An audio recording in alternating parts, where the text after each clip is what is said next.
उद्या नांदेड जिल्ह्यात डिझेलचा तुटवडा, नागरिकांसह शेतकरी त्रस्त। नांदेड जिल्ह्यात सध्या डिझेलचा गंभीर तुटवडा निर्माण झाला असून नागरिकांसह शेतकऱ्यांना मोठी अडचणीचा सामना करावा लागत आहे। जिल्ह्यातील अनेक पेट्रोल पंपावर डिझेल उपलब्ध नाही असे फलक लावण्यात आले असून डिझेलवर चालणारी वाहने अक्षरशः ठप्प पडली आहेत। शेतीच्या मशागतीसाठी ट्रॅक्टरला लागणारे डिझेल मिळत नसल्याने शेतकऱ्यांची कामे रखडली आहेत। काही दिवसावर पेरणीचा हंगाम येऊन ठेपला असताना मशागतीचे कामे अपूर्ण असल्याने शेतकरी चिंतेत आहे। दुसरीकडे प्रवासी वाहन चालक आणि सामान्य नागरिकांनाही डिझेल अभावी प्रवास बंद करण्याची वेळ आल्याची प्रतिक्रिया व्यक्त केली जात आहे।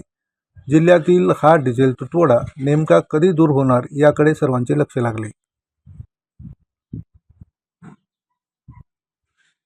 कितनी पंपावर फिरला तुम्ही? मैं 2-3 पंपों पे फिरा उधर। अभी जा रहा हूँ ना, अकोला जाना है भरना ही भूलिए। अभी यहाँ पर तो नहीं पता रहे, अभी अब आगे क्या है कि पता नहीं। कुठून आले तुम्ही? नांदेड से हैं घर से। काय वाहतूक होते? हां, वाहतूक काय होते तुमच्याकडे? आता खाली आहेत। हां, खाली आहे, आता भरणार झालं वारंगाला। आता अजून डीजल नहीं मिला तो क्या होगा? रोड पर खड़े रहना पड़ेगा, दूसरा क्या है। क्या सरकार से क्या गुहार करते? सरकार से क्या बोलेंगे, अब परेशानी का तो काम वही दिख रहा है आपको। तो ये अब धूप का टाइम है, ऐसे टाइम में घूमते रहेंगे गाड़ी वाला तो कहाँ तक जाएगा। अब रिटर्न जाना पड़ेगा, नहीं तो घर को लिया पार्टी को फ़ोन करके डीजल नहीं है रोड पे करके। दादा तुम्ही कुठून आलात आणि तुम्हाला डिझेल भेटते का? आता बघा, नांदेडहून मी हिंगोलीला चाललो आहे। अद्याप 4-5 पंप बघितले, तिथं आम्हाला डिझेल भेटलं नाही आहे। आता पुढे भेटते की नाही भेटते हेही माहीत नाही आम्हाला। आता तुमच्या गाडीत स्टॉक आहे का ते? स्टॉक आता 10-12 किलोमीटर आमची गाडी जाऊ शकते। आता जिथं गेले तिथं काय करावं आता काही समजेना। शासनाला काय म्हणाले?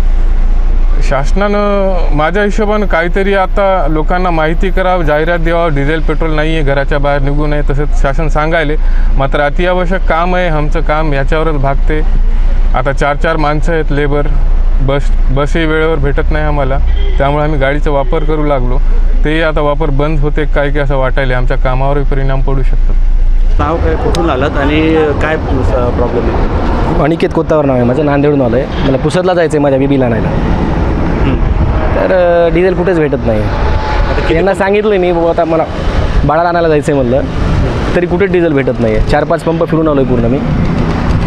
आणि किती पंपावर गेलात तुम्ही? हे आता 5वा का 6वा पंप आहे माझा। अच्छा, मग आता पुढं जर तुम्हाला आता गाडी रस्त्यात लावावं लागणार आहे, जी गाडी भेटली तिथून जावं लागणार आहे घरी। गाडीमध्ये पण डिझेल कमी आहे। आता सरकारने कुठलीही सूचना दिली नाही, डिझेल नाही म्हणून। सूचना दिली नाही आहे, पण यांच्याकडे स्टॉक नाही आहे का? स्टॉक असतो सगळ्याकडे, पण द्यायचा कोणाला त्यांच्या मनावर आहे। अच्छा, प्रत्येक पंपाकडे काय पूर्ण नीलच झाले का? प्रशासनातर्फे आपल्याला सूचना तरी करायला पाहिजे। सूचना करायला पाहिजे होती, पण सूचना दिली नाही त्यांनी, ठीक आहे। पण मी काय म्हणतो, यांना सूचना आल्या असतील ना की आता स्टॉप करायला पाहिजे। स्टॉक यांच्याकडे नाही आहे का? तुम्ही आत्ताही चेक करा स्टॉक असेल, पण कोणी म्हणणार नाही आहे। मी दत्ता परसराम क्षीरसागर, राहणार नांदला, तालुका अर्धापूर, जिल्हा नांदेड। सर, आपल्या जे शेती मला 5 एकर शेती आहे। 5 एकर शेतीमध्ये सर मी ट्रॅक्टर लावलेलं आहे, पण ते ट्रॅक्टरला डिझेलच नाही सर। आता शेती नांगरायची कशी, ऊसाचं वावर, तर गव्हाचं वावर, तुरीचं, आता पूर्ण ठप्प आहे सर। आता डिझेलसाठी आलो सर मी, आता डिझेल भेटण्यात आले सर। किती पंपावर फिरला? जवळपास 10 पेट्रोल पंप फिरले सर, एका पेट्रोल पंपावर डिझेल नाही।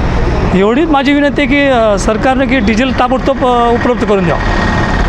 आता शेतीचं जे मशागतीचे काम आहेत आता सर पूर्ण ठप झालेत, कसं डिझेलच नाही। डिझेल असलं तर ट्रॅक्टर चालेल ना सर, ट्रॅक्टर पूर्ण बसून होतं। आता काय करायचं आहे, 10-20 ट्रॅक्टर आहेत आता बसून। बैल तर आता बैल आहेत, पण बैलाला आवतवरते का सर, कमपोत बैल झालेले आहेत, असं आहे। आता बैलांना हाणायचं म्हणलं तर जवळपास 1 एकरला सर 10 दिवस नांगरायला टाईम लागते। ट्रॅक्टरचं कसं सर, एका 4 तासामध्ये नांगरण होते ट्रॅक्टरचं, आहे सर। ओके.